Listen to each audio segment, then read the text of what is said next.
আসসালামু আলাইকুম। আপনারা শুনছেন সর্বশেষ বাংলা খবর। শুরুতে শিরোনাম পড়ে বিস্তারিত। বগুড়ায় নয়, করাইল বস্তিতে হবে ফ্যামিলি কার্ড কর্মসূচির উদ্বোধন। আদালতকে রাজনৈতিক হাতিয়ার বানানোর চেষ্টা চলছে, নাহিদ ইসলাম। ভিআইপি প্রোটোকল ছাড়া চলাচল রাজধানীতে, গতি বেড়েছে যানবাহনের। শিশু ইরা হত্যার প্রধান সন্দেহভাজন গ্রেপ্তার, বাবা আটক। সর্বশেষ থাকছে আয়াতুল্লাহ আলী খামেনি জীবিত না মৃত, ফ্যাক্ট চেকিংয়ে যা জানা গেল। এতক্ষণ শুনছেন সংবাদ শিরোনাম, এখন বিস্তারিত। তবে তার আগে অনুরোধ থাকবে ভিডিওটিতে একটি লাইক দিন এবং ভিডিও সম্পর্কে আপনাদের গুরুত্বপূর্ণ মতামত কমেন্ট করে জানিয়ে দিন। বগুড়ায় নয়, করাইল বস্তিতে হবে ফ্যামিলি কার্ড কর্মসূচির উদ্বোধন। বগুড়ায় গিয়ে প্রধানমন্ত্রী তারেক রহমানের ফ্যামিলি কার্ড বিতরণ কর্মসূচির আনুষ্ঠানিক উদ্বোধনের কথা ছিল। তবে বগুড়া ৬ আসনের উপনির্বাচনের কারণে এই সফর স্থগিত করেন প্রধানমন্ত্রী। তার পরিবর্তে আগামী ১০ মার্চ রাজধানীর করাইল বস্তিতে ফ্যামিলি কার্ড বিতরণ কর্মসূচি উদ্বোধন করা হবে। মঙ্গলবার বিকালে সচিবালয়ে প্রধানমন্ত্রীর সঙ্গে বৈঠক শেষে এ তথ্য জানান সমাজ কল্যাণমন্ত্রী ডাক্তার এবিএম জাহিদ হোসেন। এর আগে গত ২৭ ফেব্রুয়ারি স্থানীয় সরকার, পল্লী উন্নয়ন ও সমবায় প্রতিমন্ত্রী মীর শাহ আলম বগুড়ার শিবগঞ্জ সফরে গিয়ে জানিয়েছিলেন ১০ মার্চ ফ্যামিলি কার্ড বিতরণ কর্মসূচি উদ্বোধনে আসবেন প্রধানমন্ত্রী। বগুড়া জেলা প্রশাসক সাংবাদিকদের বলেন, বগুড়া ৬ আসনে উপনির্বাচন চলায় ভোটের আগে প্রধানমন্ত্রী কোনো কর্মসূচি রাখেননি।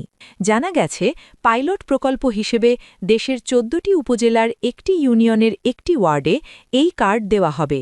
প্রাথমিকভাবে হতদরিদ্র, দরিদ্র ও নিম্নবিত্ত এই ৩ শ্রেণীর লোকজন অগ্রাধিকার ভিত্তিতে এই কার্ড পাবেন। প্রতি মাসে সুবিধাভোগীরা ২৫০০ টাকা করে আর্থিক সহযোগিতা পাবেন ফ্যামিলি কার্ডের মাধ্যমে। দেশের যে ১৪টি ইউনিয়ন ও ওয়ার্ডে পরীক্ষামূলকভাবে ফ্যামিলি কার্ড বিতরণ কার্যক্রম শুরু হবে, সেগুলি হল ঢাকা উত্তর সিটি কর্পোরেশনের বনানী এলাকার আওতাধীন করাইল, সাততলা ও ভাসান টেকবস্তি, মিরপুর শাহ আলী এলাকার আলিমিয়ার টেকবস্তি ও ১৪ নম্বর ওয়ার্ডের বাগানবাড়ি বস্তি, বগুড়া সদর উপজেলার শাখারিয়া, রাজবাড়ীর পাংশা উপজেলার একটি ওয়ার্ড, চট্টগ্রামের পতেঙ্গা উপজেলার একটি ওয়ার্ড, ব্রাহ্মণবাড়িয়ার বাঞ্ছারামপুর উপজেলার একটি ওয়ার্ড, বান্দরবানের লামা উপজেলার একটি ওয়ার্ড, খুলনার খালিশপুর উপজেলার একটি ওয়ার্ড, ভোলার চারফ্যাশন উপজেলার একটি ওয়ার্ড, সুনামগঞ্জের দিরাই উপজেলার একটি ওয়ার্ড, কিশোরগঞ্জের ভৈরব উপজেলার একটি ওয়ার্ড, নাটোরের লালপুর উপজেলার একটি ওয়ার্ড, ঠাকুরগাঁও সদর উপজেলার একটি ওয়ার্ড ও দিনাজপুরের নবাবগঞ্জ উপজেলার একটি ওয়ার্ড। আদালতকে রাজনৈতিক হাতিয়ার বানানোর চেষ্টা চলছে, নাহিদ ইসলাম।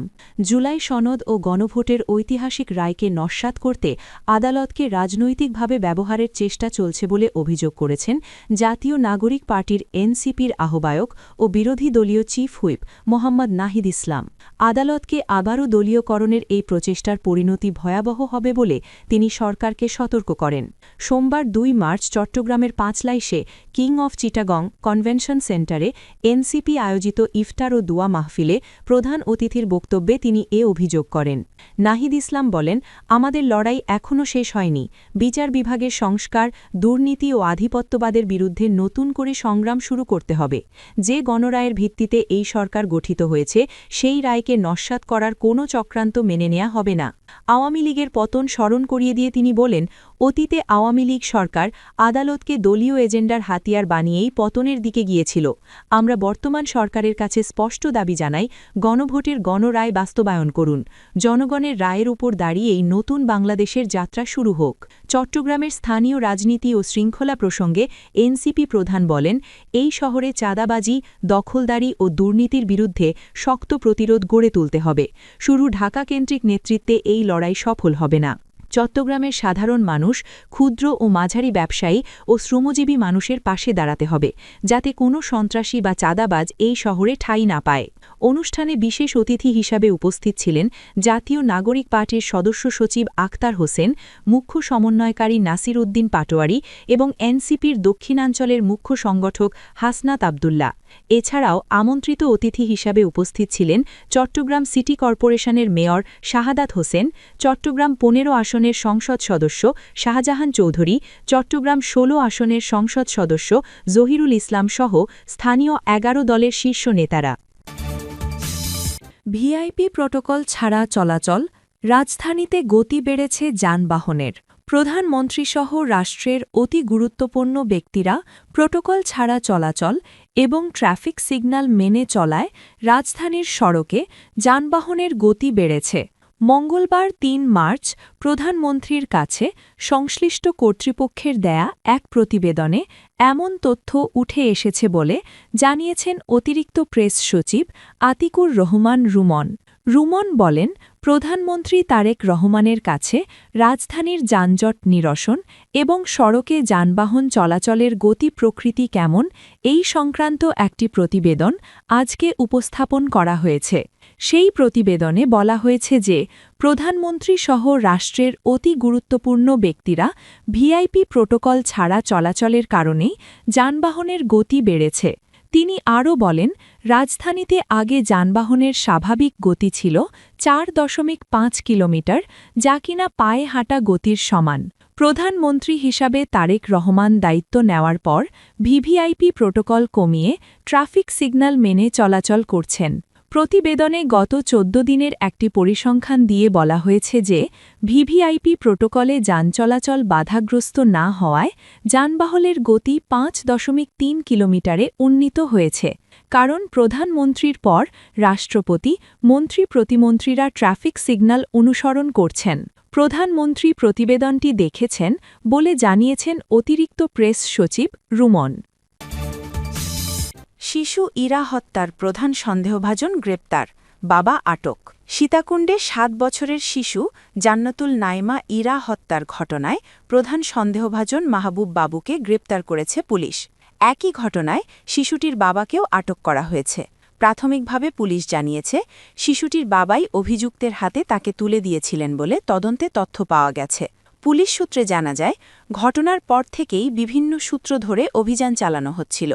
তথ্য প্রযুক্তি ও গোয়েন্দা তৎপরতার মাধ্যমে সন্দেহভাজন মাহবুব বাবুকে আটক করা হয়। পরবর্তীতে জিজ্ঞাসাবাদের ভিত্তিতে শিশুটির বাবাকেও হেফাজতে নেওয়া হয়েছে। এ বিষয়ে বিস্তারিত জানাতে চট্টগ্রাম জেলা পুলিশ সুপার আজ মঙ্গলবার সন্ধ্যা ৭টায় সাংবাদিকদের উদ্দেশ্যে ব্রিফিং করবেন বলে জানানো হয়েছে। সেখানে ঘটনার পেছনের কারণ, গ্রেপ্তার প্রক্রিয়া ও পরবর্তী আইনি পদক্ষেপ সম্পর্কে আনুষ্ঠানিক তথ্য দেওয়া হবে। এর আগে গলাকাটা অবস্থায় উদ্ধার হওয়ার ৩ দিন পর চিকিৎসাধীন অবস্থায় মারা যায় শিশু ইরা। এ ঘটনায় এলাকায় ব্যাপক ক্ষোভের সৃষ্টি হয় এবং দ্রুত আসামি গ্রেপ্তারের দাবি জানায় পরিবার ও স্থানীয়রা। পুলিশ জানিয়েছে, ঘটনার পূর্ণাঙ্গ তদন্ত চলমান রয়েছে এবং আইনি প্রক্রিয়া অনুযায়ী পরবর্তী ব্যবস্থা নেওয়া হবে। আয়াতুল্লাহ আলী খামেনি জীবিত না মৃত, ফ্যাক্ট চেকিংয়ে যা জানা গেল। যুক্তরাষ্ট্র ও ইসরায়েলের অতর্কিত হামলায় ইরানের সর্বোচ্চ নেতা আয়াতুল্লাহ আলী খামেনির মৃত্যু হয়েছে শনিবার ২৮ ফেব্রুয়ারি। দেশটির রাষ্ট্রীয় গণমাধ্যম ও আন্তর্জাতিক সংবাদ সংস্থাগুলো মৃত্যুর এ খবর নিশ্চিত করেছে। অন্যদিকে সামাজিক যোগাযোগ মাধ্যমে তার জীবিত থাকার দাবি করে কিছু ছবি ভাইরাল হয়েছে। অনুসন্ধানে দেখা গেছে, খামেনির সাহারা মরুভূমিতে অবস্থানের দাবিটি সম্পূর্ণ ভিত্তিহীন এবং বিভ্রান্তিকর। ইন্টারনেটে ছড়িয়ে পড়া একটি ছবিতে দাবি করা হয় আয়াতুল্লাহ আলী খামেনি জীবিত আছেন। বর্তমানে তিনি সাহারা মরুভূমিতে অবস্থান করছেন। এ বিষয়ে ফ্যাক্ট চেক বা তথ্য যাচাইয়ে দেখা গেছে, ওই ছবিটি বর্তমান সময়ের নয়। এটি ২০১৪ সালের একটি পুরনো ছবি। বর্তমান পরিস্থিতির সঙ্গে এই ছবির কোনো সম্পর্ক নেই। কোনো নির্ভরযোগ্য ভিডিও বা প্রত্যক্ষদর্শীর বিবরণও এই দাবির সপক্ষে পাওয়া যায়নি। ফলে বিশেষজ্ঞরা এটিকে নিছক অপপ্রচার বা মিস ইনফরমেশন হিসেবে চিহ্নিত করেছেন। এদিকে হরমুজ প্রণালী নিয়ে কড়া বার্তা দিয়েছে চীন। দেশটির পররাষ্ট্র মন্ত্রণালয়ের মুখপাত্র মাও নিং বলেছেন, চীন সব পক্ষকে অবিলম্বে সামরিক অভিযান বন্ধ করতে, উত্তেজনা আরও বৃদ্ধি এড়াতে, হরমুজ প্রণালীর নৌপথের নিরাপত্তা বজায় রাখতে এবং বৈশ্বিক অর্থনীতিতে আরও বড় প্রভাব পড়া প্রতিরোধ করতে আহ্বান জানাচ্ছে। মঙ্গলবার ৩ মার্চ নিয়মিত সংবাদ সম্মেলনে তিনি এসব কথা বলেন। মাও নিং বলেন, জ্বালানি নিরাপত্তা বৈশ্বিক অর্থনীতির জন্য অত্যন্ত গুরুত্বপূর্ণ। চীন তার জ্বালানি নিরাপত্তা নিশ্চিত করতে প্রয়োজনীয় ব্যবস্থা নেবে। চীন ইরানি তেলের প্রধান ক্রেতা, যার বেশিরভাগই এই প্রণালীর মধ্য দিয়ে পরিবাহিত হয়।